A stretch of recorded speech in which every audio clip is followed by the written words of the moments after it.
ناجی نے اسی وقت محفل برخاست کر دی اور اس لڑکی کو اپنے پاس بٹھا کر سب کو باہر نکال دیا۔ لڑکی سے نام پوچھا تو اس نے زکوئی بتایا۔ ناجی نے کہا، زکوئی، تمہیں یہاں لانے والے نے بتایا تھا کہ تم پتھر کو پانی میں تبدیل کر سکتی ہو۔ میں تمہارا یہ کمال دیکھنا چاہتا ہوں۔ وہ پتھر کون ہے؟ زکوئی نے پوچھا۔ نیا امیر مصر، ناجی نے جواب دیا۔ وہ سالار اعظم بھی ہے، صلاح الدین ایوبی، زکوئی نے پوچھا۔ ہاں، صلاح الدین ایوبی، ناجی نے کہا۔ اگر تم اسے پانی میں تبدیل کر دو تو اس کے وزن جتنا سونا تمہارے قدموں میں رکھ دوں گا۔ وہ شراب تو پیتا ہوگا؟ نہیں، ناجی نے جواب دیا۔ شراب، عورت، ناچ گانے اور تفریح سے وہ اتنی ہی نفرت کرتا ہے جتنی ہر مسلمان خنزیر سے کرتا ہے۔ میں نے سنا تھا کہ آپ کے پاس لڑکیوں کا ایسا طلسم ہے جو نیل کی روانی کو روک لیتا ہے، زکوئی نے کہا۔ کیا وہ طلسم بیکار گیا؟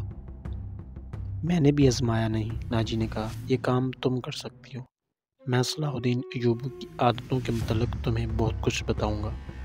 کیا آپ اسے زہر دینا چاہتے ہیں؟ زکوئی نے پوچھا۔ ابھی نہیں، ناجی نے جواب دیا۔ میری اس کے ساتھ کوئی دشمنی نہیں ہے۔ میں صرف یہ چاہتا ہوں کہ وہ ایک بار کسی تم جیسی لڑکی کے جال میں پھنس جائے، پھر میں اسے اپنے پاس بٹھا کر شراب پلاؤں گا۔ اگر اسے قتل کرنا مقصود ہوتا تو میں یہ کام حشیش عین سے نہایت آسانی سے کرا سکتا تھا۔ یعنی آپ اس کے ساتھ دشمنی نہیں، دوستی کرنا چاہتے ہیں، زکوئی نے کہا۔ اتنا برجستہ جملہ سن کر ناجی چند لمحے لڑکی کو دیکھتا رہا اور وہ اس کی توقع سے زیادہ ذہین تھی۔ ہاں زکوئی، ناجی نے اس کے ملائم بالوں پر ہاتھ پھیر کر کہا۔ میں اس کے ساتھ دوستی کرنا چاہتا ہوں، ایسی دوستی کہ وہ میرا ہم نوالہ اور ہم پیالہ بن جائے۔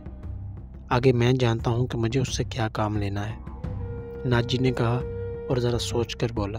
لیکن میں تمہیں یہ بھی بتا دینا ضروری سمجھتا ہوں کہ ایک جادو صلاح الدین ایوبی کے ہاتھ میں بھی ہے۔ اگر تمہارے حسن اور ناز و انداز پر اس کا جادو چل گیا تو میں تمہیں زندہ نہیں رہنے دوں گا۔ اگر تم نے مجھے دھوکہ دیا تو تم ایک دن سے زیادہ زندہ نہیں رہ سکو گی۔ صلاح الدین ایوبی تمہیں موت سے بچا نہیں سکے گا۔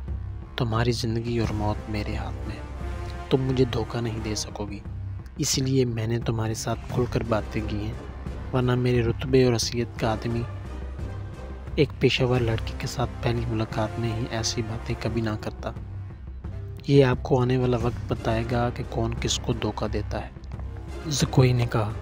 مجھے یہ بتائیے کہ صلاح الدین ایوبی تک میری رسائی کس طرح ہوگی؟ میں اسے ایک جشن میں بلا رہا ہوں، ناجی نے کہا۔ اسے رات اپنے یہاں رکھوں گا اور تمہیں اس کی خوابگاہ میں داخل کر دوں گا۔ میں نے تمہیں اسی مقصد کے لیے بلایا ہے، آگے میں سنبھال لوں گی۔ وہ رات گزر گئی، پھر اور کئی راتیں گزر گئی۔ صلاح الدین ایوبی انتظامی کاموں میں اور نئی فوج تیار کرنے میں اتنا مصروف رہا کہ ناجی کی دعوت قبول کرنے کا وقت نہ نکال سکا۔ علی بن سفیان نے اسے ناجی کے متعلق جو رپورٹ دی اس سے وہ پریشان ہو گیا۔ اس نے علی سے کہا، تو اس کا مطلب یہ ہے کہ یہ شخص صلیبیوں سے زیادہ خطرناک ہے۔ یہ ایک سانپ ہے، اسے مصر کی عمارت آستین میں پال رہی ہے۔ علی بن سفیان نے ناجی کی تخریب کاری کی تفصیل سنائی کہ اس نے کس طرح کس بڑے بڑے آدمی کو اپنے ہاتھ میں لیا اور انتظامیہ میں من مانی کرتا پھر رہا۔ پھر کہا، اور جس سوڈانی فوج کا یہ سپہ سالار ہے وہ ہماری بجائے اس کی وفادار ہے۔ کیا آپ اس کا کوئی علاج سوچتے ہیں؟ صرف سوچ ہی نہیں سکتا، صلاح الدین ایوبی نے جواب دیا۔ علاج شروع کر چکا ہوں۔ مصر سے جو سپاہ بھرتی کی جا رہی ہے اسے میں سوڈانی محافظوں میں گڑبڑ کر دوں گا، پھر یہ فوج سوڈانی ہوگی نہ مصری۔ ناجی کی یہ طاقت بکھیر کر ہماری فوج میں جذب ہو جائے گی۔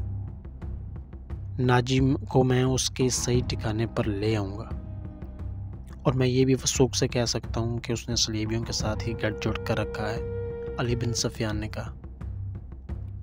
آپ سلطنت اسلامیہ کو ایک مضبوط مرکز پر لا کر اسلام کو وسعت دینا چاہتے ہیں، مگر ناجی آپ کے خواب کو دیوانے کا خواب بنا رہا ہے۔